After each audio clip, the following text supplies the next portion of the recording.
crowd than we've had in Yep. the past. Okay. All right. Is there anybody wishing to make a public comment? Is there anyone wishing to make any public comment? Okay, if not, we'll move on. Item 3, approval of the county board meeting minutes. 3.1, closed session, August 25th. I'll move to approve And 3.1 and 3.2. 3.2, okay. Commissioner Second. Meyer, go ahead, Greg. Olson, second. We have a motion made by Commissioner Jacob, seconded by Commissioner Olson for a second on approving both the meeting minutes from the closed session, August 25th, and the county board meeting, August 25th. Any discussion? All those in favor say aye. Aye. Opposed, nay. Okay, that's approved.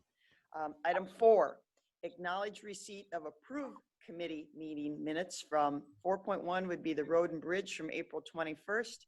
4.2 would be Planning Commission, June 18th, and 4.3 would be Board of Adjustment, July 16th. I'll move to approve, acknowledge 4.1, 4.2, and 4.3. Second. We have a motion by Commissioner Jacob, second by Commissioner Olson to approve the received committee meeting minutes from Road and Bridge, Planning, and Board of Adjustment. Any discussion? All those in favor say aye. Aye. Opposed, nay. Okay, approved. Item 5, consent comments and approval of the agenda. Mr. Fritz? I have nothing to add. Okay, Commissioner Meyer, Thank you, Madam Chair. I have nothing to add. Commissioner Olson, Nothing for me. Commissioner Kavesi, Commissioner Kavesi, I have one update from the Great River Rail meeting last Thursday.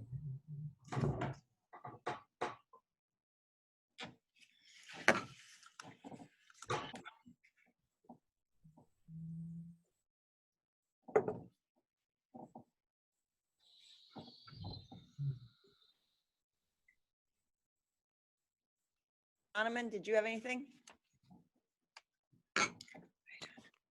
I have nothing, Madam Chair. Thank you.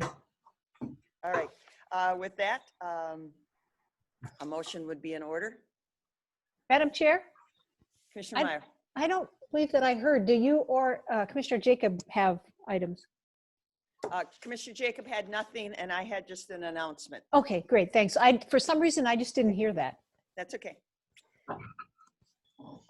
So, a motion would be in order for the agenda as presented. Commissioner Meyer will move to approve the agenda with the adjustments and as presented.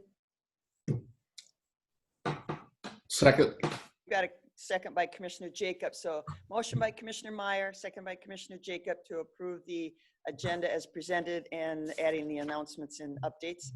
Any discussion? All those in favor say aye. Aye. Aye. Approved.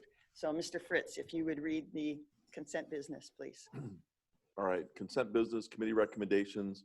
6.1, approve conditional use permit for Andy Shelter and Rudy Gingrich.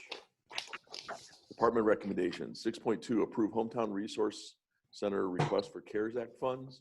6.3, approve Plainview Elgin Millview School District request for CARES Act funds. 6.4, approve Winona Area Public Schools request for CARES Act funds. 6.5, approve resolution to allocate CARES funds for public safety and public health payroll expenses. 6.6, approve CARES Act grant for Winona Area Chamber of Commerce. 6.7, approve additional CARES Act allocation for Winona Area Chamber of Commerce Business Grant Program. 6.8, approve State of Minnesota micro grant contract to cover expenses for citizen review panel activity. 6.9, approve resolution supporting a Centec border-to-border broadband development grant application. And 6.10, confirm payment of disbursements. That concludes the consent agenda. To approve the consent agenda. Okay, we have a motion by Commissioner Jacob, Second. a second by Commissioner Olson. Any discussion? Madam We'll do a Chair? roll- Yes, Commissioner I Meyer. apologize. Could we do a microphone check on Commissioner Jacob? Because again, I can't, two things that I couldn't hear. Oh, can you test? Yes, check. Can we turn that microphone up a little bit? It's a little faint. Thank you. And I apologize. Heidi will come in and do it. Okay, we'll wait, we'll have Heidi come in and do that for us. We'll do a roll call vote on the consent agenda. Commissioner Meyer, Meyer votes aye. Commissioner Olson, Olson, aye. Commissioner Kavesi, Kavesi, aye. Commissioner Jacob, Jacob, aye. Commissioner Ward votes aye, so it all carries. Approved. All right, moving on, general business. 7.1, receive the presentation from Minnesota Intercounty Association on annual legislative update. Matt, this will probably be a very short update, correct? Well, with that introduction, Madam Chair, I will absolutely do the best that I can. So good advice. Everyone, good morning. Happy post-Labor Day as we head into the unofficial start of fall here. Matt Mossman, Executive Director of the Intercounty Association. You should have in your packets, just to get started, both a PowerPoint presentation and a update of the legislative session that's more detailed. And so with those publications in front of you, I will actually breeze through. We won't go through the summary at all. You can read that at your leisure. But I'll also breeze through part of the PowerPoint, and some of that detail you can read on your own also. With me is Nancy Zaleski, who does Human Services, Steve Novak, and Carly Stark. Steve covers transportation, which has been largely bonding this session. I'm going to start on slide 2 of the PowerPoint. And just this slide here really just summarizes what you know, and so I won't touch on it any more than saying it has obviously been a very unprecedented and unusual and fast-moving situation since the beginning of the calendar year, when the session kicked off, regular session kicked off February 11th, ended in the end of May or May 18th. During that time, things shifted entirely from the traditional agenda, if you will, to the COVID-focused agenda, where everything needed to be agreed upon by all 4 caucuses of the legislature for the most part before it came up for a vote. Then we moved into special sessions 1, 2, and 3 so far, and special session 4 coming up here on September 11th. If we flip to the next slide, slide 3, I'll just say that the biggest thing, what happened when COVID crisis hit and the legislature basically shut down for a couple weeks, and then moved to a focused agenda that was largely responding to the COVID crisis. MICA shifted its focus also. We did a lot of work for those that period of time, summarized there at the bottom of page 3, on supporting the work of your staff through county work groups, trying to influence and keep on top of executive and legislative actions that were needed to help the counties. Oh, thank you for bringing it up on screen. In order to help the counties respond to the work that you had to do on the ground in response to the COVID crisis. And if you slip to, then move to PowerPoint slide 4, it both summarizes those staff work groups. A lot of people don't necessarily know that these staff groups meet regularly, monthly, but then also during this COVID period in March and April, oftentimes several of those groups were meeting weekly in order to exchange information, for us to bring information forward to the groups that was happening both at the federal level through the Family First Coronavirus Relief Act that required changes for you all, as well as eventually the CARES Act. And as I said there at the bottom, those last 3 bullet points on that slide, really one of the biggest, as you know, there's been a number of executive orders since early March from Governor Walz, but that first stay-at-home order was really crucial to making sure that counties had the flexibility that you all needed to manage your affairs locally at your discretion. And that was a key piece of that executive order that was built in. And then finally, the last bullet point there is really, and it's really summarized on page 5. A lot of focus was on the actions that were needed out of the legislature in order to facilitate both public affairs continuing to flow smoothly at the local level, and for you all being able to administer of county government on a remote basis. So things like public health appropriations, human service delivery flexibilities, some public meeting requirements being adjusted, a lot of temporary license extensions and authorities, both from individuals' driver's licenses, as well as how licensing requirements for land use permitting and that sort of thing that are regulatory functions administered by the counties, and being able to do that remotely. And a number of things summarized there at the bottom of the page as well, related to elections in particular. There was some early legislation passed so that county elections officers could get a head start on that.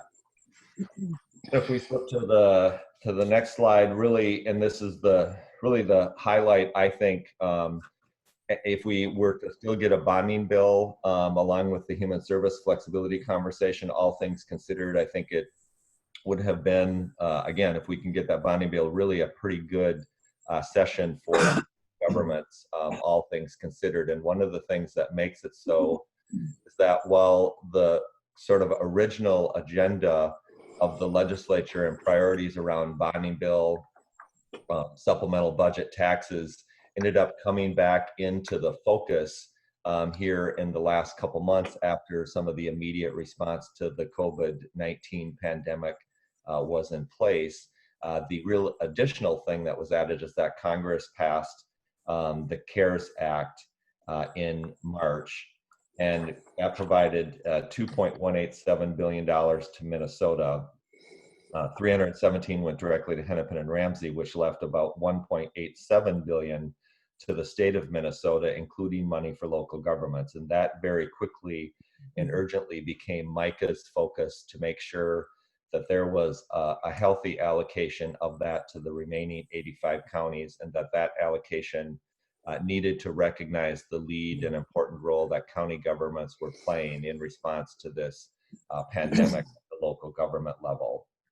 Obviously, we continue to work on bonding, supplemental budget, and tax bill, and we'll come back to those. We're still hoping for some success really on all of those, but the bonding bill is the key to unlocking those here in September. I would note just quickly, we know that the September 11th session coming up here, bonding will not be able to come up in that session because of a required quiet period that happens with the August state bond sales. So we think sometime after September 20th is the window that the legislature could come back and pass the bonding bill. But that federal CARES Act money became a significant bright spot. If you flip to slide 7, again, I won't go into the detail. I'll just say that Micah began pushing very early on that 60% of the money that went to local governments should come to counties. We originally thought that that was going to be 60% of $667 million. At one point, the federal government changed their guidance that implied $841.5 million was available to local governments instead. And in the end of the day, what got distributed to local governments was 55% of that larger number. So a great outcome for counties, $467.3 million, which of course, just shy of $6.2 million was the allocation for Winona County. You all have had a lot of conversations since then about what CARES can and cannot be used for. We've been supporting as best we can. The federal guidance sometimes is a little broad in the use of the money, but that can also be a good thing because it allows a fair amount of flexibility with regard to the specific needs of individual counties and individual parts of the country. But it's been great working with Ken Fritz. He does a fantastic job, as you all know, but really great input into the executive, the administrators work group also, and good to work with. I'm going to stop there and happy to answer any questions. Otherwise, what I want to do is turn it over to Nancy quickly for some updates, and then Steve and Carly on human services, transportation, and public safety. I do want to finish quickly with just kind of making sure you're aware of the tough state budget conditions we're facing as the legislature comes back for its full term in January of 2021. Madam Chair? Meyer. Yeah, thank you. Matt, so what is your sense? I mean, I understood that the governor does not necessarily have to call the legislature back. So do you think that he will call the September special session? Well, I should say that I'm hearing that it's going to be September 11th, Okay. for sure. Now, here's the backstory, what I know about that. You know, from the very beginning, the statute, what has been happening is that the governor has authority under the state statute to extend the peacetime emergency for 30 days at a time. The statute does reference a need to call the legislature back immediately upon extending a peacetime emergency, but the statute is not as well constructed, not as clearly constructed, I would say, and I'm not an attorney, but it's not as clearly constructed as it could be. And so I think there is some vagary. I think there has been some discussion as to whether or not the statute actually requires the legislature to be called back. It's my understanding that there's been potentially part of the conversation is whether or not there's now been a precedent set and that should continue. So I think in the end of the day, as it really linked, and as you all know now, it got more contentious with the Senate ending the service of one of the governor's commissioner appointments in the last special session in August, which has really sort of damaged the relationship. But in the end of the day, I think it's that relationship that needs to be smoothed out more than anything else. And then I think the work will get done. Nancy? Hi, guys. Question, 1 second. Any other questions for Matt at this time? Sorry, Commissioner. Okay, that's okay. That's okay. All right. All right, thank you. Nancy. Madam Chair, hi. I'm sorry about the snafu here. I had to reboot. This will teach me, I'm always like an hour early for everything, so I was all set up and ready to roll, and some kind of glitch, so I apologize. Anyway, with regard to that was the HHS policy bill was another bill that did not reach the final cross the threshold on during the regular session. And we had concerns about that because we did have a couple of MICA priorities contained therein. One was an early education bill, the Birth to 8 Collaborative Initiative, and the second one was a jail diversion project. And both of those were included in the first special session HHS policy bill. So that did become law. The reason that there was a problem at the very end of session is there were some legislators that were concerned about putting into statute certain DHS authorities. And included in that was our waiver extensions. So we were obviously very concerned about that as well.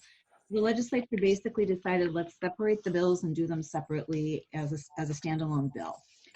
So due to COVID, I think you all know we're doing business very differently. This is a perfectly good example of that. And counties have had to find a way to be more innovative. In response, DHS has issued about 70 waivers. And our concern was what happens at the end of the peacetime emergency. We were concerned that the switch flips and all of a sudden we have to go back immediately to the way we had been doing business. So to that end, AMC put together a blue ribbon committee, which was comprised of 15 commissioners, county commissioners, 5 of whom are MICA commissioners. And I just want to mention them real quickly. Commissioners Cascaden, Phoebe, Landcamer, Rogness, and Slawick. And they basically took all of the waivers that had been granted by DHS and looked at what worked and frankly, what maybe did not work. They put together a list of about 15 recommendations. From that, it went to DHS. They added to the list, as did legislators.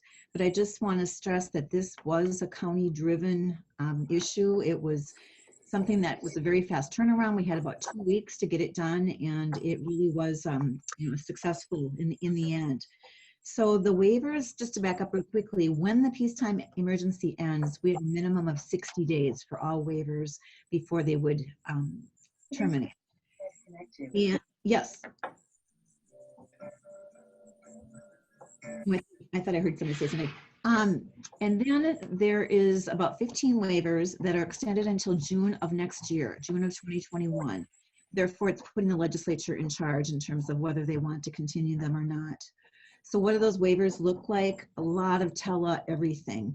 As you know, we're using telemedicine services for our waiver programs, targeted case management, healthcare, mental health care, substance use, etc. There's also language that modifies licensing requirements related to both substance use and mental health centers. And they also granted a temporary absence language that basically says if a person is receiving state-funded housing support and they contract COVID, that person can be absent from the facility while getting treated. We want to make sure that they have a home to return to once COVID is no longer a problem. So those are some of the things that passed. Again, we'll be working on extending a lot of these permanently when we start again in 2021. The special session one also passed, the legislature also passed rate increases for providers who care for low-income children in the CCAP program. And this brings Minnesota into federal compliance. And I just want to add that the feds paid for this entirely. There was a surplus in the block grant funds, so there was no state dollars used for that. So that also was passed into law during this first special session. Then jumping to the third special session, which was in August, we had another waiver that we weren't quite able to get finished during the first special session. And they did take it up, and it basically allows for remote interviews for MFIP recipients. Under this waiver, electronic signatures are allowed, but verbal signatures are not permitted. Also included in that same bill, the legislature put $20.3 million into retention grants for disability providers to assist them with the cost of business interruptions caused by COVID. And that money did come out of the CARES Act funding. In addition, there was another $10 million for public health grants to eligible disability service providers who are implementing public health measures that facilitate social distancing practices. So that all was signed into law in August. In terms of public health, during the regular session, I think you all know that T21 is the law. Person has to be age 21 to purchase tobacco, e-cigarettes, and other nicotine products. It also expands the prevention of tobacco use to charter schools.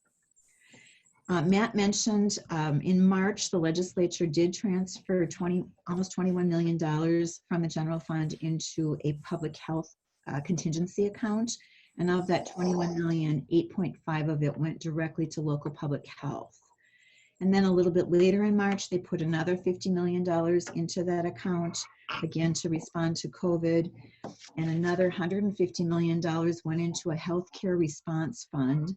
And those dollars are used to make grants to eligible providers for costs relating to COVID, and also to fund the establishment and operation of temporary sites for testing services and treatment beds, or to isolate or quarantine affected individuals. Just want to mention a couple things that didn't happen. The list is on pages 6 and 7 of your report. I just want to highlight a couple. As you know, the governor had his supplemental budget bill, which at the beginning was about $160 million.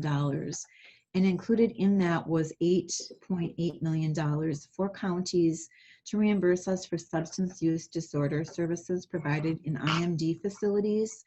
This was an accounting error or a billing error from DHS, and the governor has made, several times indicated that he wanted to make counties whole on this issue.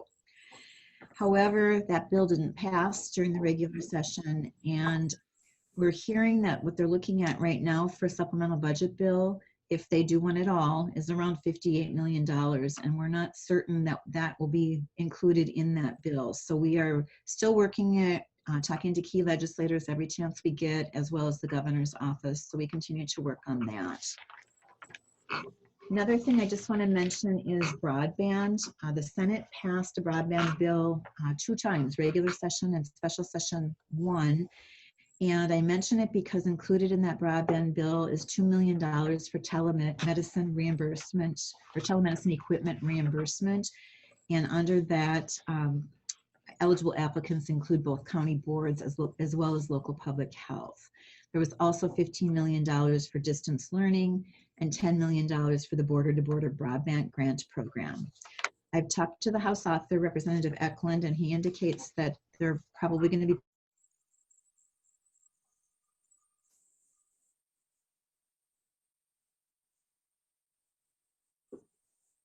Lost you, Nancy. Yeah, she appears frozen as well.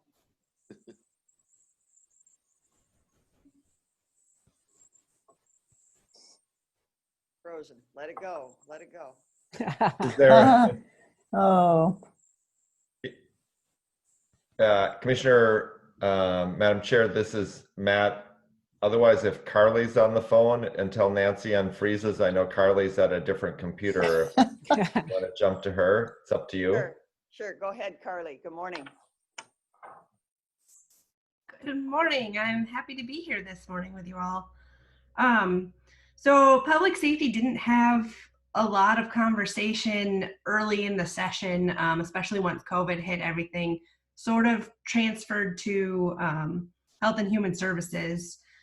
But then during the second special session, excuse me, they passed Law Enforcement Accountability Act, which did a number of things. If you want more information on that, please let me know. One of our big priorities that did not pass was county probation funding, which would be the Community Corrections Act reimbursement and the county probation officers reimbursement. And I know Winona County is a DOC contract county, but those contract rates are sometimes affected by the CPO reimbursements.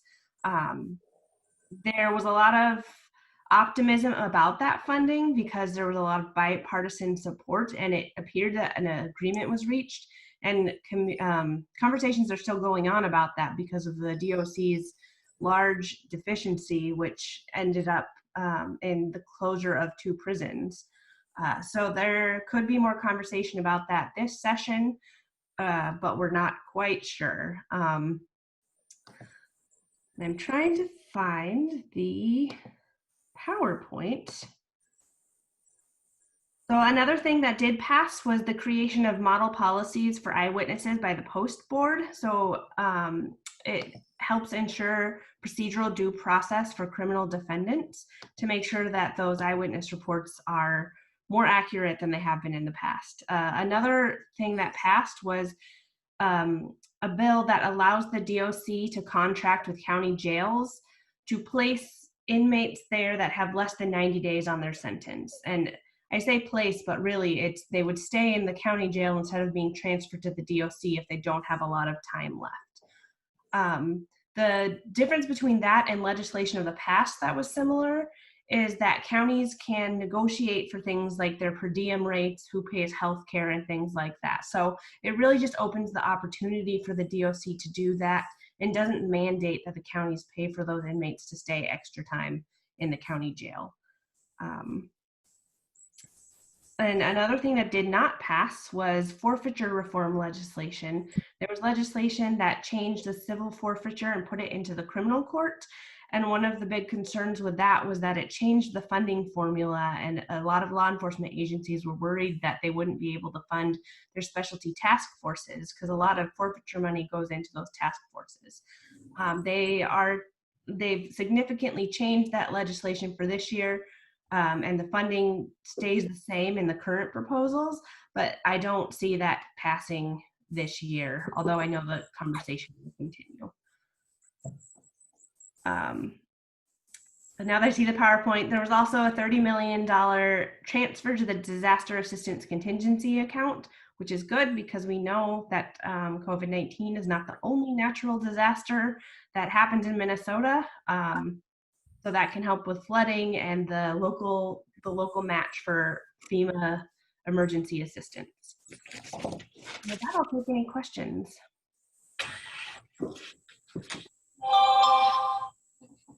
I have one question. suggested that so it's 2 state prison facilities that have been closed. Is that what I understood? They're planned to be closed, the Willow River and Togo facilities. I know that could change if the DOC does receive their deficiency, but I don't know where the status of that is. I know right now they are planning on closing them. They're Do you have the reasoning why they're being closed? Are they like Winona County where we were downgraded, or are they closing them just due to financial reasons? purely budget reasons. They have quite a large deficit, and so they see. So even though the prison census is down, you still have to staff prisons at almost full capacity. So the only way that they see to make up those costs are to completely close those facilities.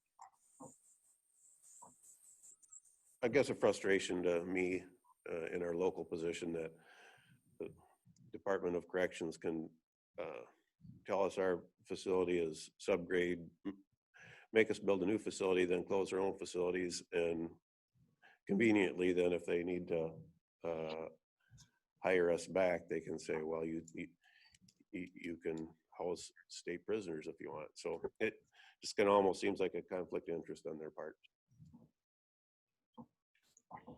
And that is something that I will have been having conversations about, because there are a number of counties that have been at the last minute that they need to change their facilities. So I will continue to work with the DOC on those issues. One more way that the state, it's not a necessarily unfunded mandate, but the state pawning their duties off on the counties. And setting the table for down the road for the county taxpayer to be on the hook for more state functions.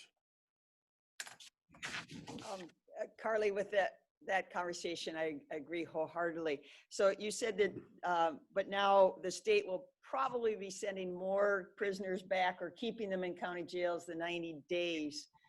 They said you can negotiate. Well, in the past, I mean, when you start at $50 a day, there's how much negotiations do you think are really going to happen? Well, and what I'm saying is you're not required to take those inmates. So the statute allows the DOC to create a contract and do that. Okay. But if the county says no, then the DOC, I don't think there's anywhere in the law that allows them to just mandate that state prisoners stay at the county level. So, for example, if $50 is completely inadequate, the county can say the only way we'll do this is if you do, I don't know, a different number. All right. Is there any, in your other role working with AMC, is there any movement in the AMC, the Committee for Public Safety, to band together and maybe, put some heat on up the food chain to say, DOC, this is not acceptable? And what community, where are these 2 prisons located? I'm not familiar with where they're located in the state of Minnesota. I know Willow River, or is it I'm not exactly sure. I know they're up north. Up north. Okay, so it might not directly affect us in the southern part, but it will, because it'll shift everything back down to the counties. Madam Chair and members, Matt Mossman here. They're both up in the Carleton County area. Oh, okay. All right. Thank you, Matt. And something that maybe not your group, but I think as commissioners, I am amazed at how many people, when we're talking, because we're talking jail in Winona County, how many citizens don't understand that jails are totally on the local property tax. They think there's some other pot of money, which a lot of times in circumstances there is, but jails are totally on local property taxes, and people don't understand that, how much it impacts the locals. So as commissioners, I think we need to keep, pressure on the legislators to do more funding in that respect. All right, thank you. Anything else? Madam Chair, Attorney Sonneman. I just wanted to note about Togo and the trying to remember the other name. Those Willow two. River. Willow River. Yeah, Willow River. Thank you. Those 2 facilities also have the DOC's challenge incarceration programs, which are essentially like boot camp for both men and women. And there's been some controversy about them closing those because those are rehabilitative more facilities. So that's another reason why I think, DOC's gotten a little heat about that because they're closing what could be effective facilities to help people re-enter society. So just wanted to add that. My understanding was that they were going to keep the challenge incarceration program. However, I'm sure there would be a lag in services, and I don't know exactly how that would work. It's my understanding they were going to move them to other facilities, which doesn't really make sense. And having been in the criminal justice system for too many years that I can count, the treatment programs within the existing facilities, not these challenge incarceration programs, are not as effective. So I'm not sure that's going to work. Madam Chair and members, Matt Mossman here. This has been a high priority for ours in the MICA platform. There's been, over the last number of years, funding increases for the state system and not really enough attention paid to funding support for the impacts at the county level. And so I think all of these points are extremely well taken. And I know Carly has been working really hard on this, as have I, and we'll continue to make this a priority. There has been a lot of bipartisan support in the legislature for getting some more support to counties, and the challenge now really becomes a budget dynamic one, especially during what's going to be a significant deficit here. I would note that Nancy and Steve are back on, so however you want to go from here, Madam Chair. Any other questions for Carly? Seeing none, why don't we go back to let Nancy finish up the health and human service? Sure, I'm sorry, this technology, I don't know where I froze. People come back up. That is my issue. Did we time? Nancy, you froze only for a couple of seconds, right as you were telling us about what didn't happen in broadband. Oh, good. That's very close. That's very close to the end. Thank you, Madam Chair and Commissioner. Sorry about that.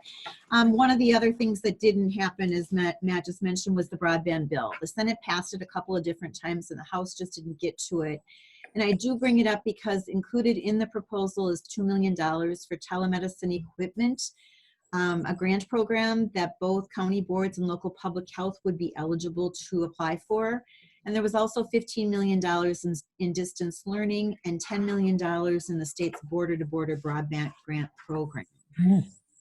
So I have talked to Representative Eklund, who's the author in the House, and he's expecting that this issues, they're going to go for it again if they meet on, I'm not sure if it'll happen right away, if they meet on Friday or not, but that is what he's indicated. There's a lot of support for it. It just, for whatever reason, has not crossed the threshold in the House. And that was the end of my report. I just also did want to mention and repeat again that Karen Sanis from your office is very involved in our HHS groups. And I just want to throw out I just want to mention that she's been very helpful to setting our platform and very much present in our meetings, etc. I know that she's good. I just throw it out there. And that's what I have. And any questions at all?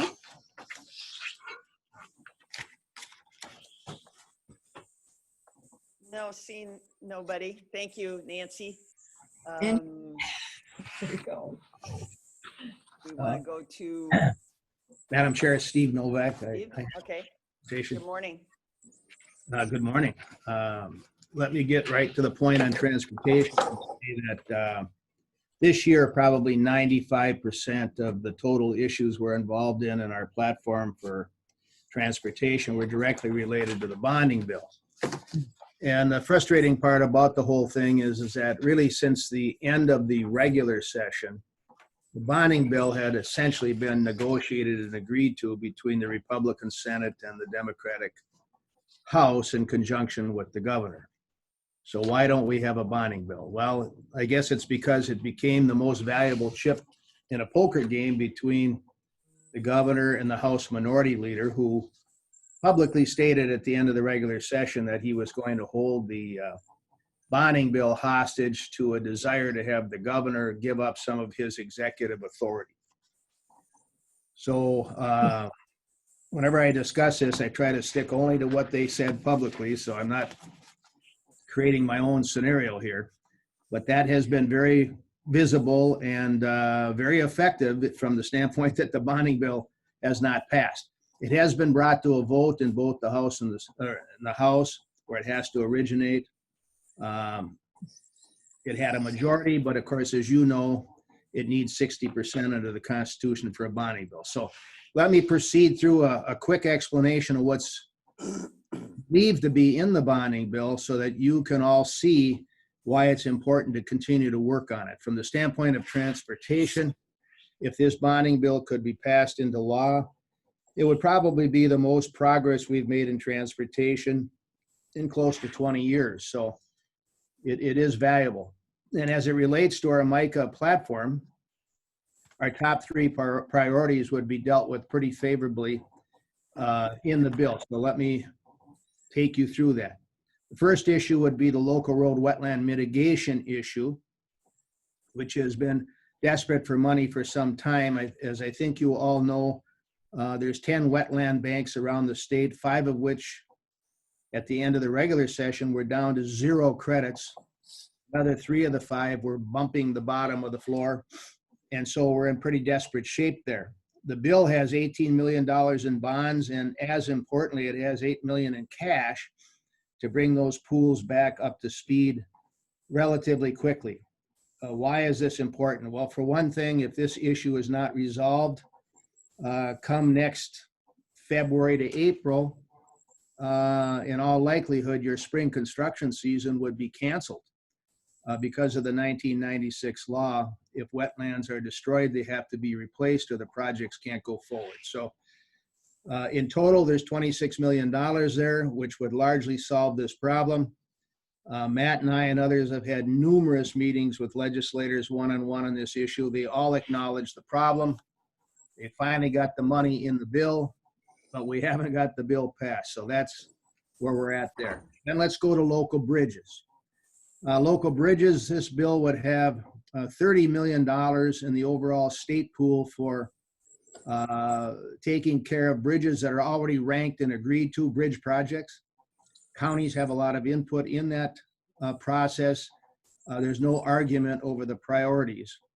And so we have all these projects ready to go, but for the money, and this 30 million would clear a lot of them out. In addition, both the House and the Senate agreed to put $50 million in for the St. Paul Kellogg Avenue Bridge, which is viewed to be a bridge of significant statewide importance. So in total, $80 million in bridges, which would be large from a historical comparison. Then we go to local road improvements, local meaning county.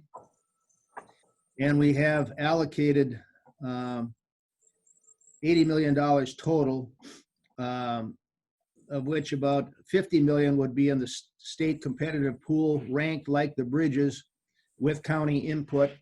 Again, all these projects ready to go, but for the money, so that 50 million would clear out a lot of projects. Then in addition to that, there's about another 30 million allocated to specific projects around the state. I'll just briefly mention a few that are south of the Twin Cities. We've got the Scott County Trunk Highway 13 and Dakota Exchange. We have the Red Wing Rail grade separation, which is 10.5 million. City of Rochester Airport, 11.4 million. Olmsted County Highway 14, County Road 104, 19.6 million. And so let me take you through some other components here. We've got Township Road Improvement Program would get an additional $8 million. Safe Routes to School, $2 million.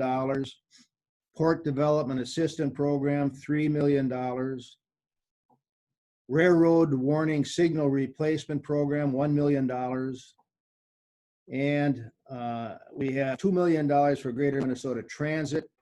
and $1.5 million for the Transportation Economic Development Program, the so-called TED program. And that money is only eligible to Greater Minnesota County. So that would be a good thing. And that adds up to a lot of money, especially when you add in an additional $300 million in trunk highway bonds. It's estimated that there's close to $750 million, about $750 million that would be allocated to roads and bridges, obviously infrastructure improvements that everybody wants. And then in addition to that, particularly with COVID-19, obviously a lot of employment opportunity that's built into that kind of money for infrastructure. So that's what's at stake. That's why we keep working on it. And that's why we're so frustrated that it's not happening, in spite of the fact that there's actually an agreement on the bill. So let me take you to, real quickly, to transportation policy issues. Very little work done on this after COVID-19 hit, because the four caucus leaders agreed that the committees would not move policy bills unless there was an agreement by all four leaders, and they didn't agree on much. But there was one important bill that passed right about the time COVID-19 was just starting, and it is in the southern part of our state here, having to do with a broad bipartisan agreement that was reached early in the session to authorize the utilization of a unique federal transportation finance tool called the Transportation Infrastructure Finance and Innovation Act, FIFIA, to fund reconstruction of the Nicollet to New Ulm stretch of Trunk Highway 14. One of the last remaining two-lane portions of Trunk Highway 14, and everybody knows about that highway and all of the years it's taken to get that moving. So that not only helps that section of highway, but it cleared off a lot of money that other state projects now will be eligible to get a lot quicker than previously. So that was a good thing. That passed. I will conclude, Madam Chair, by simply restating what will not happen if they can't find a way to agree on the bonding bill in the next few weeks here. We will have no local road money, no local bridge bonding money, no money for the local road wetland replacement program, which definitely will put your spring construction season at risk. No Greater Minnesota Transit money, no port development money, no rail service development revenue, and up in the Twin Cities, no bus rapid transit ways money. Essentially, no comprehensive transportation financing. That's what's at risk here.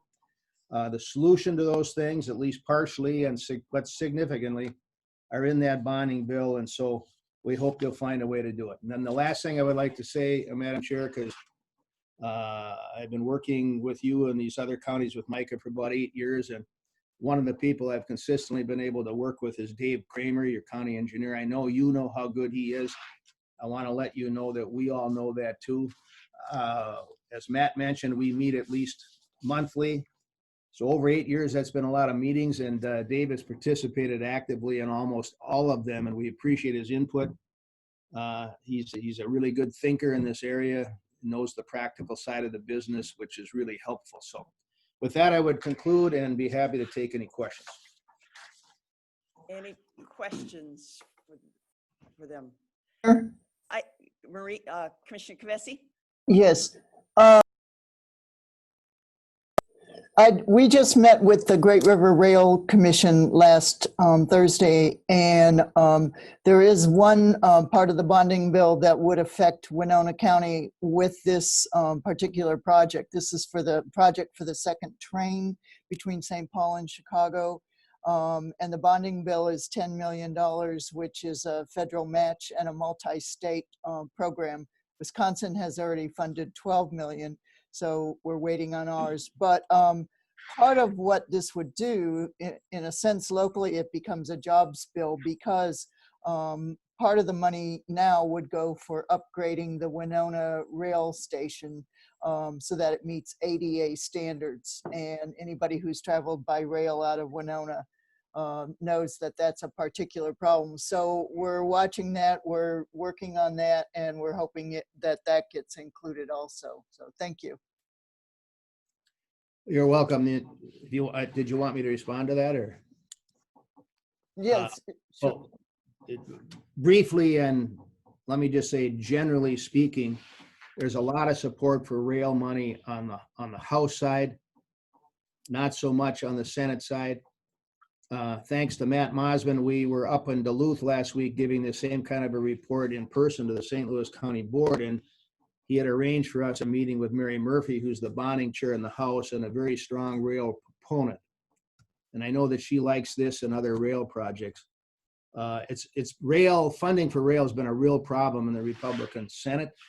And, we continue to make the case in these various specific situations that involve MICA counties, but we're up against larger political issues that have created a problem for progressing on rail projects. So we'll just have to continue to make that fight. Thank you. Steve, not a question, but more of a comment and an observation. And something to keep in the back of the mind. I realize, transportation is critical. I totally understand it, but the impact these projects have on both local businesses and big and small. So in my immediate neighborhood, I've got a little mom and pop bar restaurant that's being affected by one of our road projects. And with the COVID thing and, combination of road project and everything, the accessibility to some of these businesses is so limited and so impactful. I don't know how we can ever compensate. They can never make that money back up. And then another one, this is a federal project, the I-90, they're redoing a bridge, and I've got a big quick trip in my neighborhood, and they've closed the exit off. And so the place is just literally a ghost town. And they said it'll be 4 weeks before, it's open back up. And the amount of revenue they lose, of course, they're not going to be paying more taxes, but if there's some, in the back of our minds, is there's some way to compensate local businesses when these projects are taking place, because they're just getting hit really hard, especially the mom and pop little, in the rural hinterlands where we do these projects and then we put up, road closed, signs and people can't get there. So just something to think about, how these projects do affect local businesses. Thank you.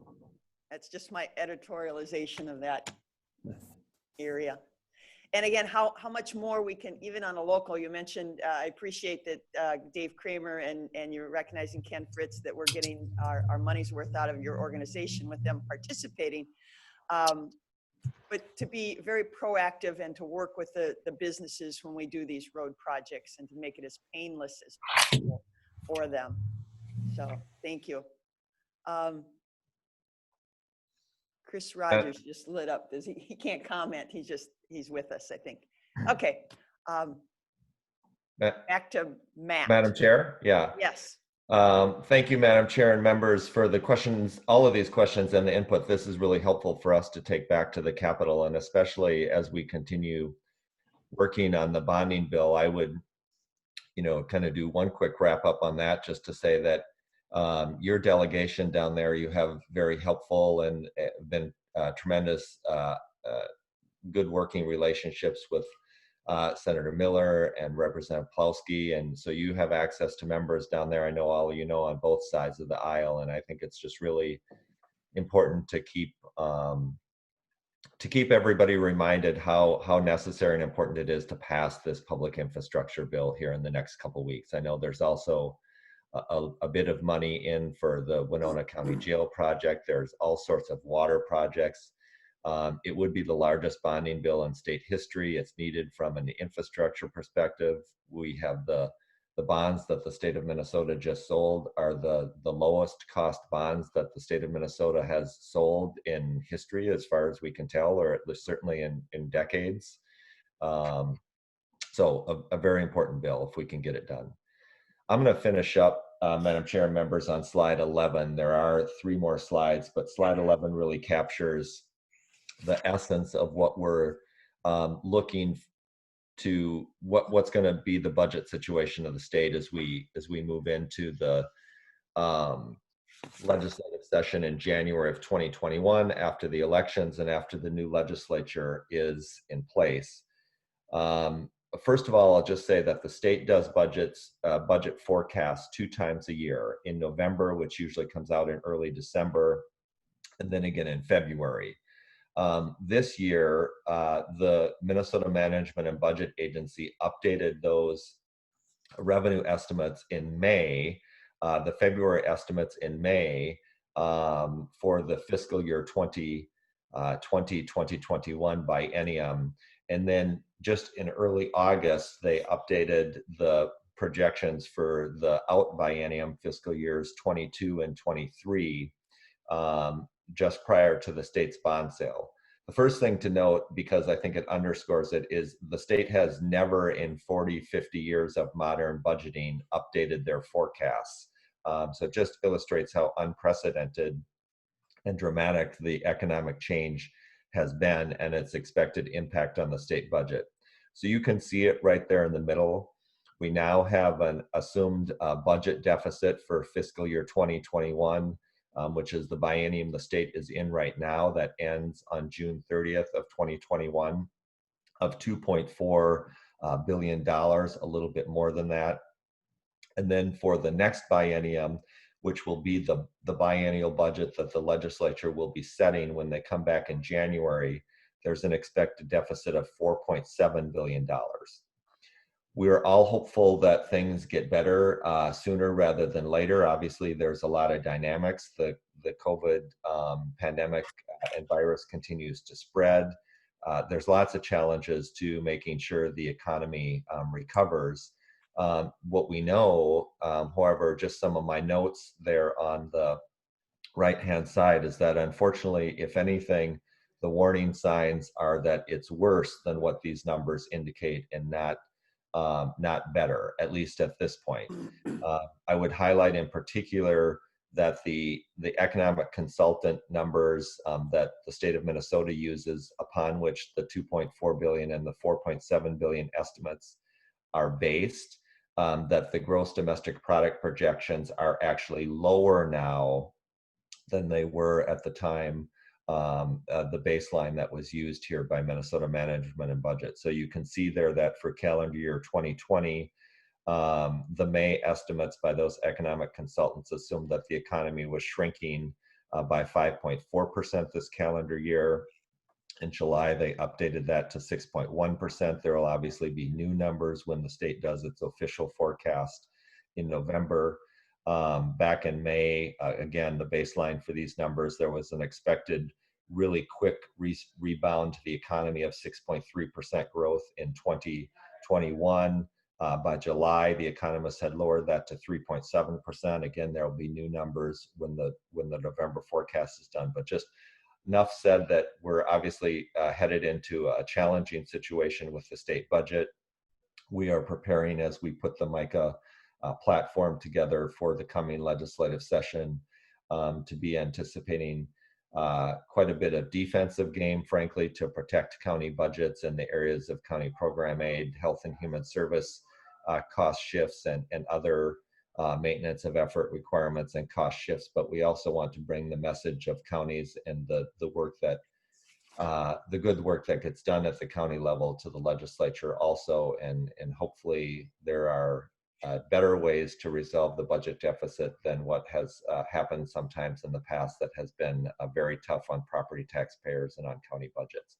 With that, I'll end and happy to answer any questions that you may have. Any questions? One came to mind when we talked about transportation and how it's so critical to have a bonding. Here in Winona County, we did implement the half-cent sales tax. Are we, and we're doing good projects with that, and it's a major part of our transportation budget. And I've heard internet sales are up, but is the state of Minnesota collecting sales tax on internet sales across the? Yes. Okay, so Winona, if there's an internet sale made in Winona County should be collecting that half-cent sales tax, correct? Correct. Okay, all right. Okay, so we need to make sure that the state. Our sales tax. Madam Chair, what would happen is obviously the state would collect their sales tax, and they would at the same, well, the businesses collect the sales tax, right, remit it to the state in the case of the local option sales taxes, and the Department of Revenue estimates that amount and sends the sales tax revenues that are relative to your local option sales tax back to you in the county. Okay, okay, because that has been holding strong, which is surprisingly, that's a plus for us. Okay. Yes, indeed. All right, thank you. All right, well, thank you for the presentation. I guess what, stay tuned? Yeah, thank you, Commissioner Wardenmeyer, for your service on the MICA board. Stay tuned. We look forward to being down there in person. As you know, I'm from Southeast Minnesota. It's a beautiful part of the state. So unfortunately, we're not down there today, but thank you for the opportunity to present today. Appreciate it. Well, it's raining today, cloudy and rainy, so it's okay that you Yeah. come on a nicer day. Thank you very much. You bet. Thank you. Okay, moving on to 7.2. Approve or deny future agenda item to discuss county board virtual meetings. And Commissioner Jacob. Yeah, so I've had a number of different people suggest to me that it really works out quite well for them to be able to have this this format available, as well as being able to come here in person. So I guess really today, given our new procedure, all we're doing is finding out if the full county board, rather than just the commissioner who made the motion and seconded it, want to discuss this. Is that right? Is that where we're at? Or Yes, is this, yes. okay, this isn't really on our agenda for a full discussion today. This is a discussion where the board would approve talking about it. Yes. Okay. Yes. Or spending time and energy. So I guess really there's been a motion by me and a second, and this would be the opportunity for one more commissioner to say, yes, we want to have a full discussion on this issue. Is that right? Is that the way the process will work now? Right, right. Okay. Because in a more complicated issue, then we would have to do, we might have to do research. If we might have to bring stuff this was back. something controversial that 3 commissioners didn't really want on the agenda, Then it this would be their opportunity to say, it would just stop here. it would But stop. if everybody wants to basically, in this case, it's a kind of a yes or no proposition unless there's some question. It pretty much would go to the next board meeting for official approval if you got a third commissioner at this meeting. And or if there's any particular information that we would like Change or dredged add up or- for that yeah, for that meeting, this would be the opportunity exactly. to bring that forward.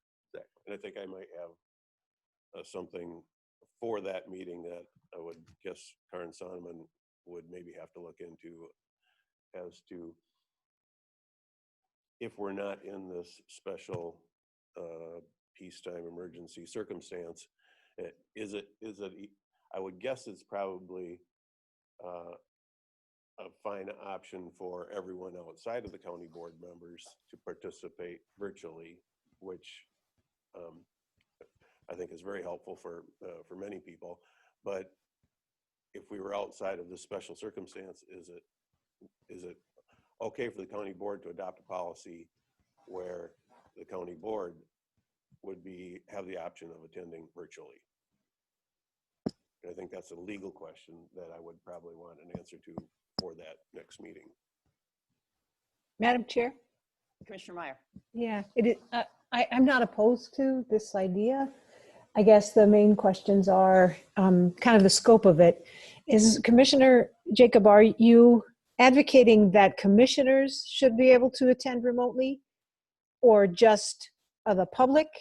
And then how about the public wishing to make a comment or participate in some kind of a public hearing, or the public just to listen in? What's the scope of what you're thinking of? Well, certainly the scope of the public, unless it is a public hearing, their ability to participate wouldn't change from whether they're sitting here or whether if they're logged in online. That wouldn't give them any more authority to be a part of our discussion than if they were sitting here. So I'm not advocating that the public would have any more involvement other than their 2-minute public comment session at the beginning, whether it was virtually or whether it's in person. With the format we have today, I think that really works quite well. I believe we become somewhat more accessible to the community. The employees that I'm thinking of, and I see we've got a Winona County SWCD attending virtually right now, if they can sit at their computer at their desk and pay attention to what's going on at our meeting at the same time, still getting something done up at Winona County SWCD, I think that provides a good option, as well as many times we've got 3, 4, 5, 6, 7 highly paid staff sitting out here during our entire meeting. If they can sit in their office and be multitasking, watching when they're up on our meeting agenda, they can just walk over from other areas of the county office building. So I think there's a lot of flexibility and a lot of options there. Sure. Okay, so, and is the idea that if we at some point had a question for someone at Soil Water, that they would be able to respond remotely and not have to be present in the room? And I ask this not really because it's like, I think it's a legal issue, so I think it would be important for the county attorney to understand the full breadth of the request, so that we can get a good answer as to whether, once the emergency is over, if any of this is actually allowed. That's really why I'm asking. And I think that was my question to legal too. My sense is that there's probably a different standard for the county board members than there is for everyone else to be able to attend virtually. I think there might be a statute that could apply to whether county board members have to attend in person or whether they could attend. Well, I think it's the virtually open meeting. It's the open meeting law that would be governing participation. That everyone in the public has to have the ability to know what we're saying. Right. So I guess part of me says timing is, we don't know yet. And Attorney Sonneman, I see you raising her hand. Attorney Sonneman. You're muted. We can't hear you, Karen. Okay, I appreciate Commissioner Meyer asking that question, because I too had kind of, I mean, depending on what the board decides in terms of moving this forward or not, I'd need to know what you want me to look at. I mean, obviously, yes, the open meeting law is pretty specific on what a public body can or can't do. And it's kind of the question then of public participation, staff participation. That's kind of a different question, but I just want to, know what you might be looking for, and I can then put together a memo for you to consider in making your decision if you move to the next stage of putting this on the agenda. So, thanks. It sounds to me like there's two different questions. Commissioner Myers seems to have more concern about how the public would interact with this and the legalities of that. My question is more the 5 board members. Is it legal for, outside of this special circumstance that we have right now, would it be legal for 4 of us to be here and one of us to say, well, I think I've got a cold, I don't want to bring that in, I don't want to be contagious, I want to, and we're all in agreement that we want to adopt that policy.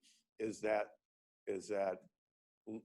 legal within the statute, or outside of the circumstance, do board members simply have to be present? Are you asking me that now, or? Well, that's the information I would like. Yeah, but Commissioner Jacob, I think you have suggested that staff should be able to answer an audit without having to be present in the room. So it sounds like that is part of the scope of what you're interested in. And you mentioned the public comment period. So that also leads me to think that public participation is part of the scope of what you're also thinking might be a good thing. And I'm not opposed to either of those ideas or understanding if any of that's legal. Yeah. I guess Madam I don't know if we're splitting hairs, but I personally don't see that there would be much of a problem with the county adopting a policy on how we interact outside of the 5 county board members. My specific question is the 5 county board members and the legality of us needing to be here or not. Chris, I think you're saying you want answers on specifically how the public can or cannot participate, I kind of don't have those concerns. I feel the Yeah, public's I working would set want to whatever make sure policy that we want. I'd want to make sure that that was legal too, Commissioner Jacob. A question Yeah. maybe for Karn.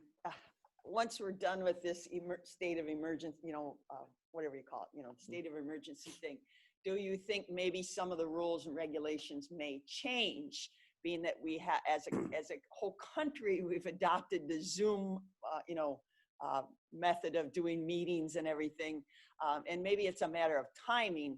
I know, like MCIT is discussing the legalities of open meeting law and even upcoming annual meetings requirements in their, in their procedures and operations of how you hold elections and things for major groups and everything. So maybe we're ahead of the game. I do agree with Commissioner Jacob that it does give our community members, much more access. And some county boards, our meetings are broadcast live. We're not live, we're YouTubed. Well, this is live. This is live, but prior to us doing this, it was not live. So again, it was a delayed, but I hate to bring this up. You get into some American Disabilities Act requirements. This was kind of a hot topic about a year ago, is if you're doing something live, every time we see the governor's office, you see somebody signing. You can get into a lot of particulars that, unforeseen circumstances and may put us at risk. So I guess, I don't know, Attorney Sonneman, is there any discussion on a legal aspect that things might change? Well, I think, across the board, there's been discussions like in the courts of changing the way of doing business, of having hearings remotely, things like that. I have not heard anything, but I can contact the data practices office. They do have a special, if you go to the Minnesota Data Practices Office website, on top of there is a COVID, kind of what's going on with COVID, but there hasn't been that I've seen, because I do keep track of that they're thinking about changing the open meeting law in terms of meetings by telephone or other electronic means. Right now, that would require that there be a declaration by a presiding officer, the chief legal counsel, or the chief administrative officer that there's a health pandemic or an emergency declared under Chapter 12. Right now, we're operating under the emergency declared under Chapter 12 by this board and by the state. But so I can find that out in terms of whether the Data Practices Office, because there was that Data Practices Commission that the legislature had created, and every once in a while I see updates from them.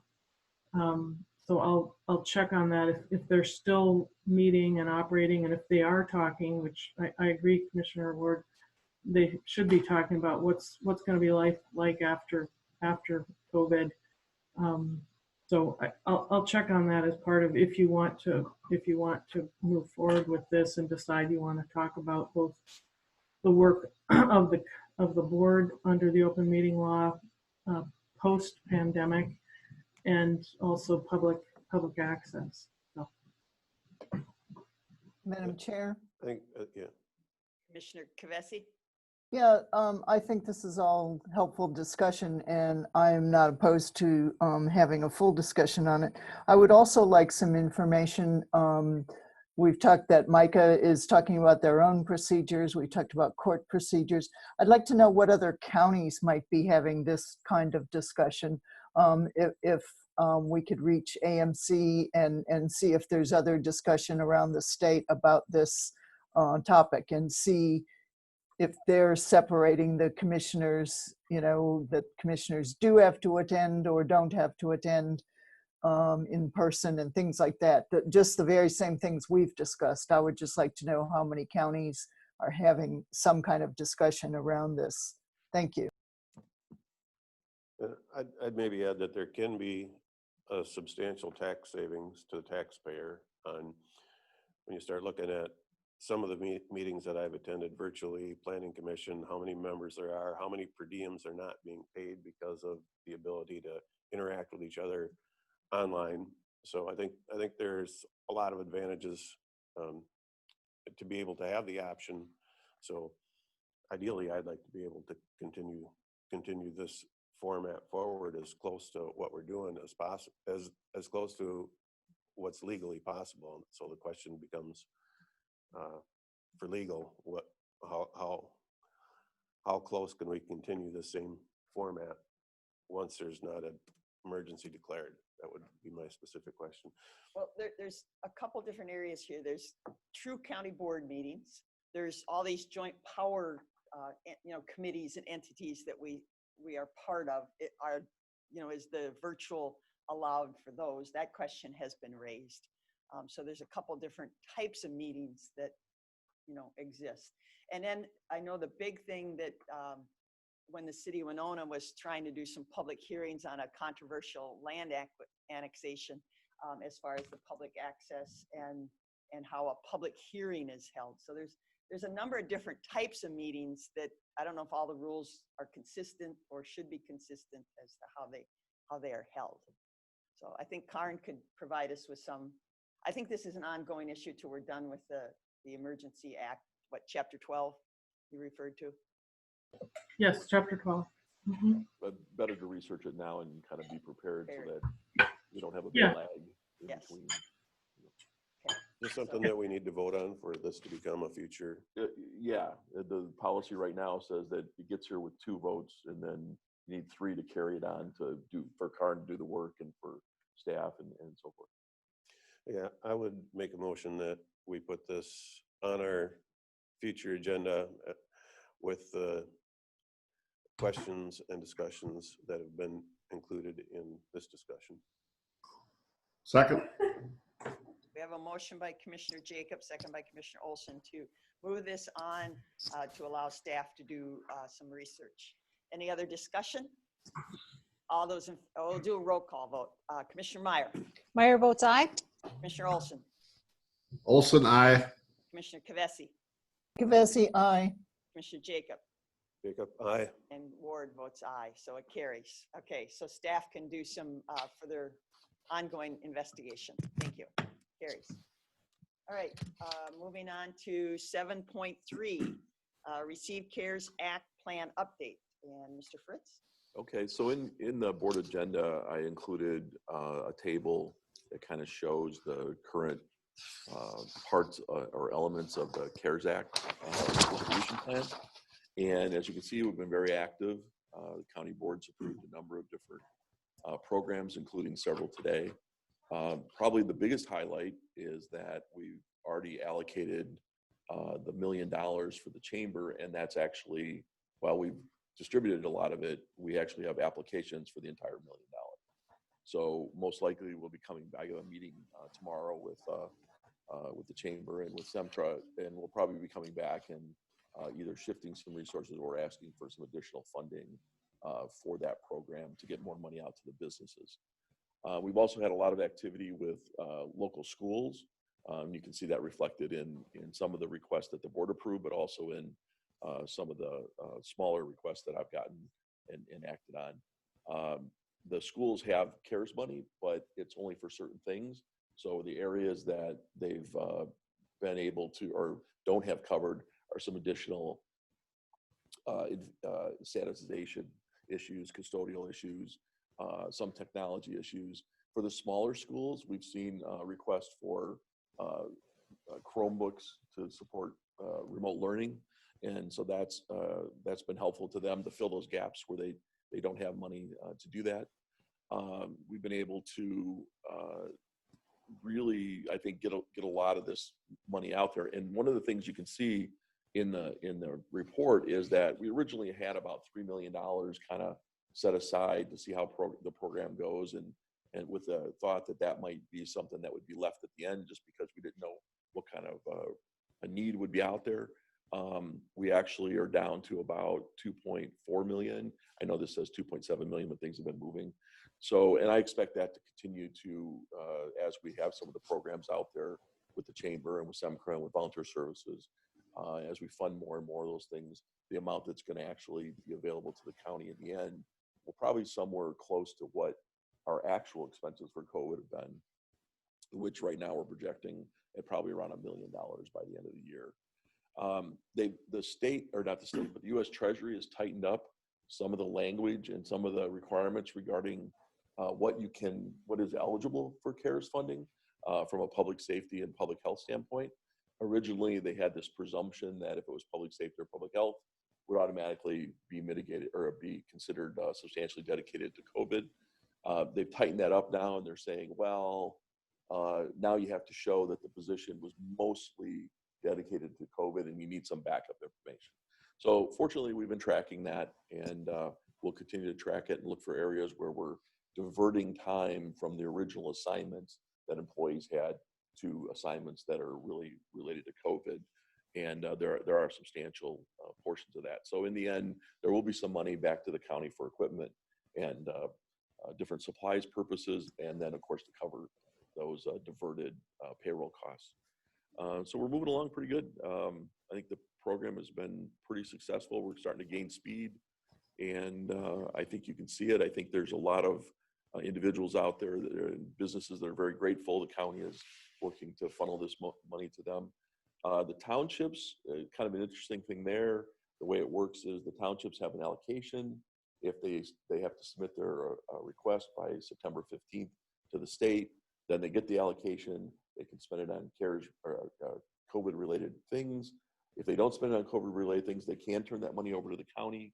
We reached out several times to the townships. Most of them, for the most part, they seem to not want to claim the money, and because they haven't had any COVID expenses. They've had very few COVID expenses at this township level, which is kind of understandable unless you have a volunteer fire department or some other kind of special thing that might be COVID related. The odds are they're not going to have the expenses. So that we're working with them, and open to questions. Anybody has any questions? Madam Chair? Questions? Commissioner Meyer? Yeah, thank you, Madam Chair. Administrator Fritz, thank you. I am delighted to see that the money is getting out to the businesses. I am wondering if you have any kind of a sense, or maybe at the next meeting, if we can get an update on how much of the SEMSHA allocation is actually being used. Yeah, I have some information on that, and that's one of the areas when I talk with them tomorrow, we're going to talk about the two programs, the chamber program and the SEMCRA program. And the reason is originally we went into it with the idea that you could only apply for one or the other.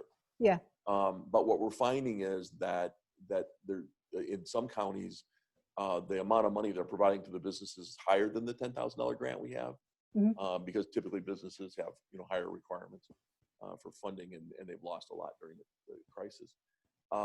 So we're going to work together to figure out. I think what we're going to do is we're going to say, if you can show that you've had revenue losses, that you can't double dip, okay? But you can. But if you've had, let's say, $50,000 worth of revenue loss, you can get 10 from the chamber and 10 from SEMCRA. That's something we didn't do early on. So if you're a really small business, 10 might be fine. If you're a fairly good sized, business, not we're only doing small businesses, but you're still a fairly good sized business, the 10 might not be adequate. And by being able to access both funds, as long as you're not double counting, and we'll do some vetting on that, we should be able to have people access more money. And that would be mostly on the SEMCRA side, because like I said, all the chamber allocation is gone already. So great. Yeah, which is it's a good thing. We're working to kind of move things around so that we get the most out there to the businesses without double count, or without people getting paid twice. Good. The other question I had, so I listened to the press conference the other day, and of course we probably all know that our numbers have jumped up into double digits most days, and we only have 7 or 8 volunteer contact tracers. And I understood from I think it was at the press conference, that the kind of the backup is then that goes back to the state of Minnesota, to MDH, to do the tracing. If we find that we're having trouble getting it done in the recommended timeline, are we going to consider potentially spending some of this CARES Act funding to hire contact tracers, if that would be helpful? We could. So far, public health hasn't approached. I've been involved in that. We do a COVID meeting every morning. Yeah. If they feel that would entice people to be contact tracers, and give them a bigger pool, we certainly could fund it. Yeah. I'm not sure that they, they haven't reached out and said they need to do that. But I can mention it to Karen again, our meeting tomorrow, and just say, look at that, if we could set up a program where there is some stipend, and get more contract tracers that to do this during the surge kind of time, then that would be fine. Yeah, it would be something we could definitely do. Okay, thanks. Yeah. I mean, I certainly hope it settles down, but. Yeah. Madam Chair. Yeah, Commissioner Kavesi. Thank you, Madam Chair.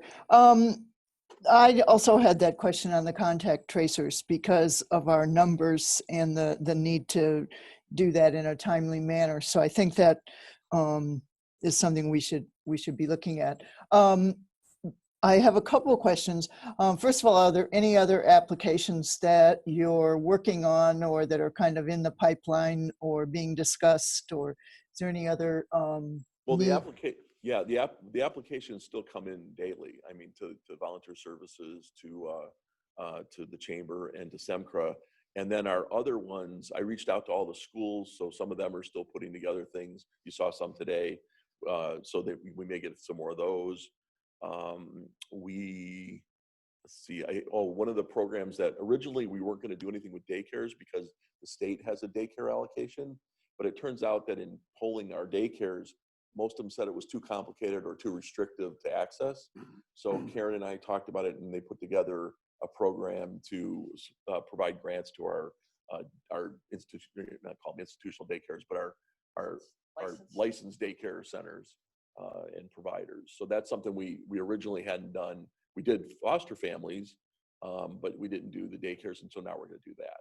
So as these kind of things pop up, if there's a legitimate need and it's eligible, we're definitely putting something together for it.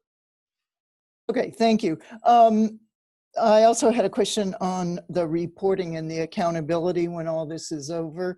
Are we going to know, like, by some kind of categories how much was spent, like for small businesses or nonprofits or individual assistance or renter mortgage assistance? By some kind of category, are we going to know where the money went and how it was used? Well, we're required to report to the state monthly on the different areas, and they've created, I want to say it's 16 categories, might be 12. And Sounds like the state. Yeah. Well, actually, they started out with 8, and then the federal government decided they needed 16 or whatever it was, and so we had to update our chart for this month. So we're using that format. I don't think it's going to give you the maybe the granular look you want. It's going to be at a kind of a broad level, but it matches what the CARES grant areas were for, and it matches what the federal government wants, and then it's reported through the state. So the individual providers like SEMCRA and the chamber, they have the individual program specifications, so they're keeping track of some information, but it's not probably exactly what you want. It either it meets the housing grant or it doesn't. We could probably try to put together some statistics. I want to make sure I don't add too much of a burden to the actual providers in terms of collecting things. I know that SEMCRA is providing some information like that, and so I'll sort through it and see if I can think about how we could put together some kind of comprehensive overview once we get a little farther along. Thank you. I think that would be helpful, just to make sure that it's getting out to a broad range of activities and needs. Yeah, I think if you look at the listing, the programs right now, it's fairly broad. The one area we haven't seen a lot of requests is in the individual need. We funded a certain number of homeless needs, but we haven't seen the individual economic needs as much as you would think. That program has only, I think, maybe had, I want to say about 20 applicants, 20 grant awards. And that's at $1,000 or $2,000 through volunteer services. And so they just haven't had the kind of demand that we thought we might have. One of the areas that we did change, or not change, but are encouraging kids who have part-time jobs or whatever, if they feel sick and they tend to go there and go to the job because they need the money and they're not going to get sick time. So we've told the colleges that in those cases they should apply for that grant for the lost wages. So instead of going to work, basically if you can't go for a week, claim it on that program, and we'll provide the supplement. So that way we kind of limit the infections. But I'm not sure how many people will take advantage of that, but it's at least an effort to try to get people to use that money instead of coming to work sick. Okay. Any other questions? Yeah, I don't know if it's a question on this or a related question. Do we have any movement on evictions or mortgage foreclosure? No, there's been some additional stays on that. As you probably know, the CDC had some things, the state's talking about it. So that's kind of over. I wouldn't say that whole discussion is kind of outside our realm. We haven't seen any impact yet because of it.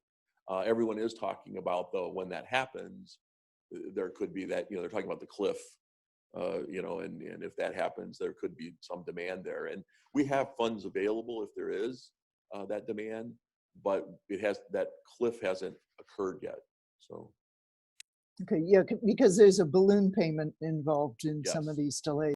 Well, and some people, unfortunately, are not paying their rent and then thinking that, well, I can't get evicted, but eventually that comes due. So we've heard some of those cases, and see how things go. Thank you. Okay, any other questions? All right, moving on to 7.4, discuss the 2021 draft budget and provide direction to administration for a preliminary property tax levy.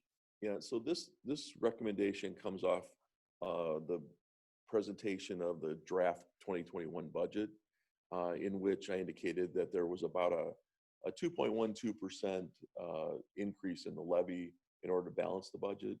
And I suggested that for this year, we just keep the levy as the same as 2020, and with a 0% increase, and allow the reserves to fund that portion. I think that we'll see as we move forward to the next year. Well, for this year, we'll have some of that COVID money that we definitely know that we've had expenses for, so that'll be added in to our reserves, and then we have this then which would draw out of the reserves. So kind of a wash when it comes to that part. The one thing we keep in mind that if you do a zero levy this year, that 2.2 or 12% doesn't go away, because it tends to be rolled into or accumulated for the next year. So let's say, for instance, you had another 2 or 3% increase in the overall budget. You'd also have that 2% increase in there somewhere, which could make it a little higher. So my suggestion is that that over time, you may do kind of fund that over time. So in other words, you'd probably maybe need to add a half cent, not a half cent, but a 0.5%, for a couple of years in order to make up that accumulation. Or if we're fortunate enough and the budget doesn't have a deficit, then you're in a situation where you just have that accumulated part moving forward. I know it sounds complicated, but it basically, when you kind of push the can down the road a little bit, eventually you got to pay for it, even if you cover it for this year. But I think it's such a small amount, and I think that because we do have extra funding for that based on the crisis, and we don't know where things are going in the next couple of years with the economy, but also with the jail, and the fact that a lot of the people are struggling this year, in terms of COVID, and then, you look at the state's budget, what impact that might have next year on property taxes. Probably, in my opinion, a good time to just do a 0% increase. So that's the recommendation. That puts us at the same level as last year at $20,277,075. Again, it's my recommendation. There's nothing magic about it. You guys have the information. Jacob. Yeah, well, I can certainly understand the concern about kicking the can down the road, so to speak. But it sure feels good that we're having a conversation about 2% to 0% rather than needing 6% every year that it was taken for quite a few years in a row. So I sure feel good about how the work that's been done to bring this as close to balance as it is. I think there's a couple other pieces that we don't find out until later. The last few years, we've really had good news when it comes to our insurance, and that could play into not needing that full 2%. And then, like you say, the expenses that we're going to be able to be reimbursed for out of COVID, we've already expended those expenses, and they're going to be available to be reimbursed. So I feel very comfortable with leaving the levy the same as last year, and especially given the situation taxpayers in with all the other stresses in 2020 and coming into 21. Any other comments? Madam Chair. Commissioner Kvesi. Thank you, Madam Chair. I just had a couple of questions. If we're talking about the option of keeping it at the level of last year, that last year's levy was 4.31. Is that what we're saying? We would keep it at that percent level in order to generate the 20 million? No, we levy a dollar amount. So when you talk about the percentages, that's only when you're comparing, this year to last year. So when you're looking at the levy last year, it was 20 million. This year, the levy would be 20 million. So it represents a 0% increase. It doesn't represent a 4.1% increase. It's just zero. And the reason is because the levy is done as a dollar amount. It's not done as a percentage. Okay, thank you. And I know our tax capacity has increased. Do we have any amount numbers with that, or percentage increase, even an estimate? Because I know some of the assessment values went up, but also we had increased taxable programs or buildings. So on the tax capacity, I don't have a number for you, but according to the assessor, the tax capacity has increased and will increase, and that's pretty noticeable in the development around the county, and specifically here in the city of Winona. The thing that does, because we assess a dollar amount, so it basically spreads that dollar amount over a bigger pie, and so that in effect, to some degree, could mean individuals might have a slightly lower tax than they had the previous year, but it's individualized because it really depends on your property. It depends on a lot of different factors so you can't say across the board everyone would benefit from it. But in general, the increase in tax capacity is a good thing, and if you keep the dollar amount the same, you're basically spreading that dollar amount over a larger value of property. So right. Yeah, that's a good thing. Okay, thank you. We talked about an additional position in the emergency area, but this budget does not include any additional positions. Is that correct? Well, yeah, and the preliminary levy, again, it's a ceiling, for the budget discussions. If the board should decide to add a position later, although I didn't recommend the position, it's the only one that was requested. If they added it later during the budget discussions, that would affect the amount of money we're taking out of reserves, and it would affect going forward. So yeah, it wasn't in this. It's in the draft. It's not in the draft budget, and not considered in these numbers. But the board could still act on it if they felt it necessary to add that position. Okay, and my last question, this may not be possible to answer, but I was curious to know, we're talking about if we keep it at last year's levy amount, next year and the following years, we may have to increase the budget. Do we have any idea? There's a lot of unknowns, I know, from year to year, but do we have any idea of some kind of impact on future levies? Well, the 2% gets carried forward. So if you were doing your budget, and let's say in absolute terms, the next year, if you had the same situation as this year and you had a 2% increase, you'd be looking at a 4% increase you'd have to cover. So the 2% gets kind of pushed down the road. So let's say, for instance, you were faced with that situation. The board could look at it and say, well, let's increase things 2.5%. Then that pushes 1.5% down the road. then if you wanted to change it, the next year and the next year. So you could kind of phase that out, or you could, or the possibility exists that the budget will come in and you don't need 2%. You have some other number, so it's really kind of hard. And then the other wild card in there is the jail. We don't know how that's going to play out. And so that's probably going to dwarf, any other small incremental tax increase required for just the operating budget. Okay, thank you. I appreciate all the work that went into this budget. I know we had a lot of unknowns this year even to deal with, or a lot of changes. So I appreciate the work. Thank you. Yeah, and just a comment real quick, there is there's $600,000 in the budget for additional out-of-home placement.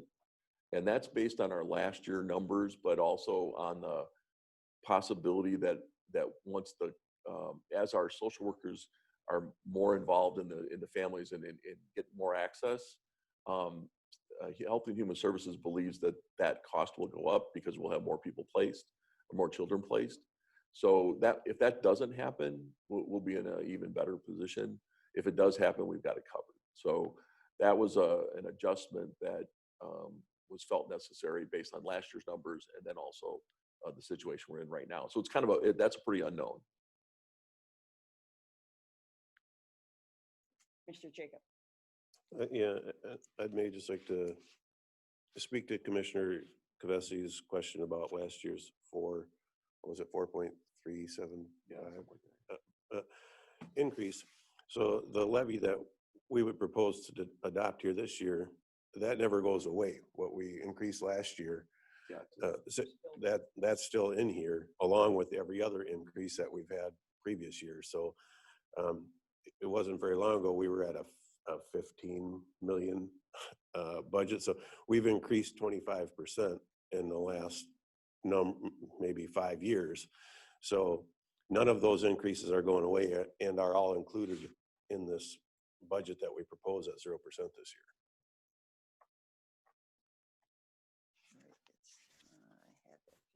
Madam Chair?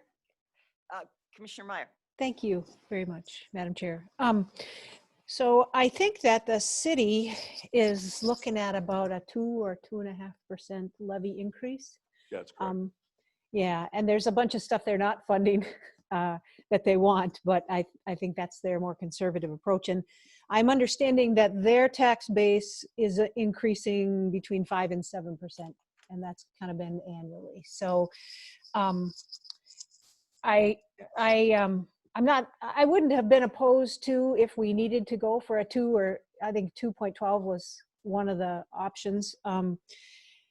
But I think given the state budget outlook and the difficult economic times, that being conservative is a good thing to do right now with the budget. So I support the 0% levy, although I would have been willing to, to do a little more. It looks to me like our projected balance in unrestricted reserves is still about 3 million ahead of what our operating, our 3/12 requirement is. Am I right? Yep. So we would even have some wiggle room if things change with the CARES funding or things having to change with the insurance. So I think we still have some wiggle room in the budget. Am I right? Yes, that's correct. Yeah, which is a good thing. And I mean, I know you've been mindful, Administrator Fritz, knowing that these are hard economic times, and so I appreciate that there's stuff that we potentially need to do. I know that there are places in our organization where we have a really big span of control, much more than double what is recommended, so that there are really some management positions that we kind of should be filling, but that we're saying that this year we're potentially not going to do that just because we're in the middle of a pandemic and there is so much uncertainty in the economy. So I appreciate your need to sort of be conservative with the budget. Madam Chair. Commissioner Kavesi. Yes, thank you, Madam Chair. Since this is a preliminary levy, it's really difficult because even between now and December, when we set the permanent levy or the whatever, the final amount, there could be some unknowns that would be serious. So if we had a 0%, although I'm intrigued and in support of the 0%, now I'm also wondering if we should be cautious enough to set a preliminary levy that gives us a little bit of wiggle room in case there are some unexpected difficulties between now and December. Even the 2.5% we said funds the 27th payroll payment.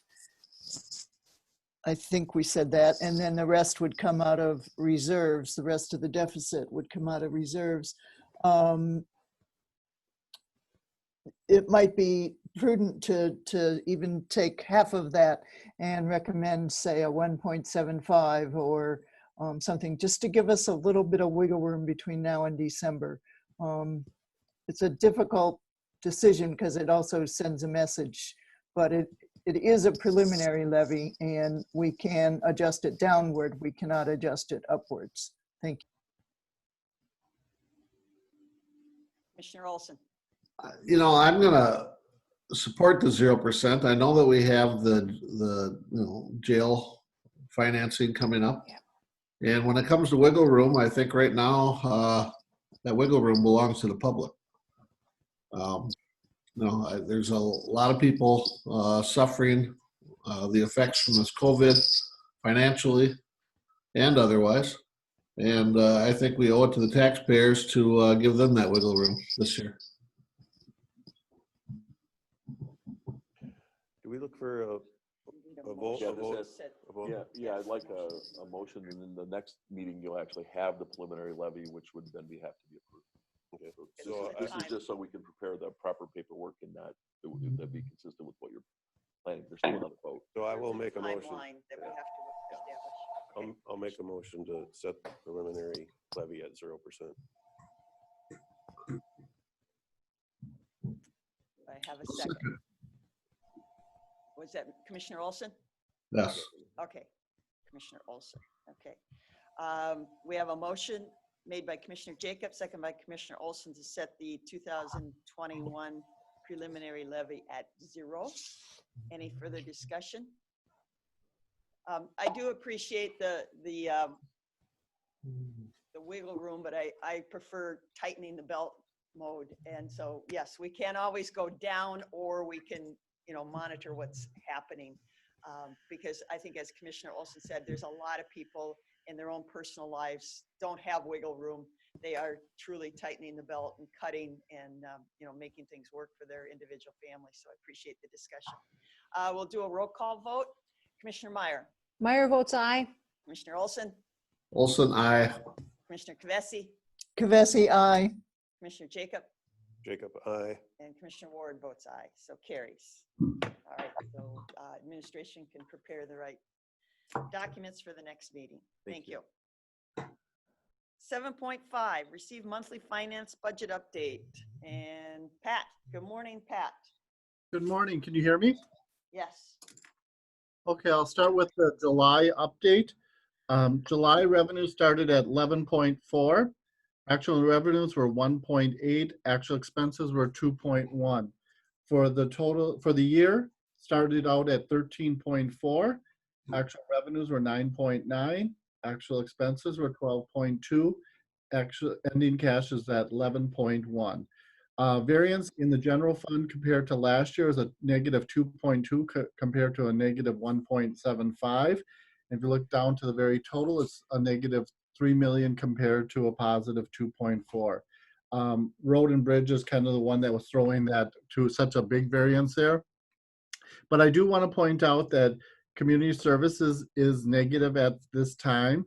The difference is about I think it was about 750,000. Some of that is driven by the delay in the taxes.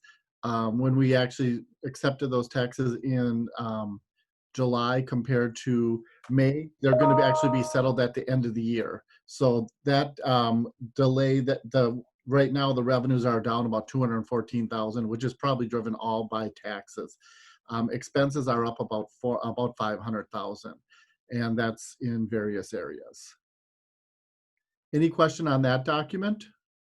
Yeah, Pat, on community services, 700,000 is, disheartening to see that shortfall there, but that we've been in much worse position than that in past years, right? In past years, last year we were actually trending up, but previous years, yes. And like I said, that 700 is kind of skewed by that revenue part of the taxes because of the delay. So if you really look at it, it's really more expense driven, and that's about 500,000. Yeah, it's not unmanageable. Yeah, we'll just keep on monitoring and trying to monitor that, and hopefully the numbers will go down towards the end of the year. Thank you. Okay. Then if we'll go to any other questions on that one? Okay, then we'll go to summary cash flow. Cash starts at 16.5, actual revenues are 22.5, actual expenses are 25.6, ending cash is 13.5, negative 3 million compared to the negative 2.4. Any questions on this document? If not, we'll go to the summary budget.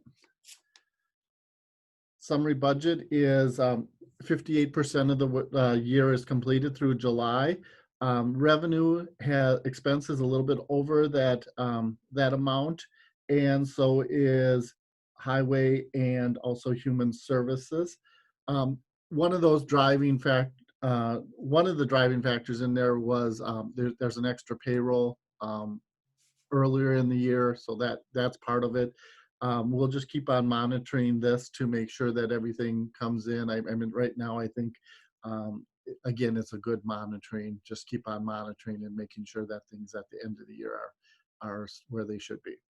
Any questions on this document? If not, thank you. All right, thank you, Pat. Moving on, 8 committee reports. Commissioner Kavesi, you did have something about the Great River Rail? Yes, thank you.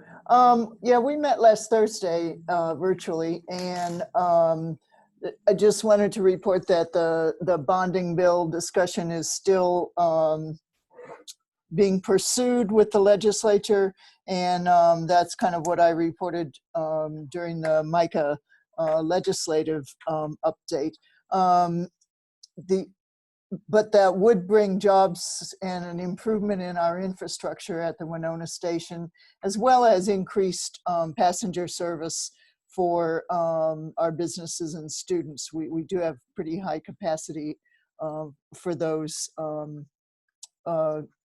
populations. The other thing along with that, Amtrak has, as a national policy, they are decreasing some of the runs. So it's important to know that our daily passenger service between St. Paul and Chicago will be limited to 3 times a week starting in October due to budgetary issues with Amtrak. So that could affect some of our population here also, again, our students and businesses. The last thing we discussed was the county contribution to the Great River Rail, and we reduced the recommended contribution by 60%. So we'll be getting some additional numbers that'll be reflected somewhere in the budget at a later point when the numbers come through. Last year we contributed $7,800, and this year we would be asked to contribute, I believe, $1,560. So thank you very much. That was our meeting on Thursday. Okay, thank you. Just one announcement. I don't know if everybody got the letter from MCIT where we're getting a dividend, and they traditionally always have a dividend sitting on that board, I have a little different appreciation of dividends, but Winona County was getting a 2020 dividend of $114,828. So we talked about the unknowns in our own budget, and that will be a big unknown. Insurance, and MCIT used to be called the insurance trust, and now it's intergovernmental trust. The exposures that counties are being faced is not going away. The things with COVID that might have an effect on us is like a PSTD type of effect operationally. A lot of things going on with jail populations and just the expansion of people and positions. And one thing that will affect us that we have to prepare for is that MCIT has been going around the state of Minnesota because they do property and casualty.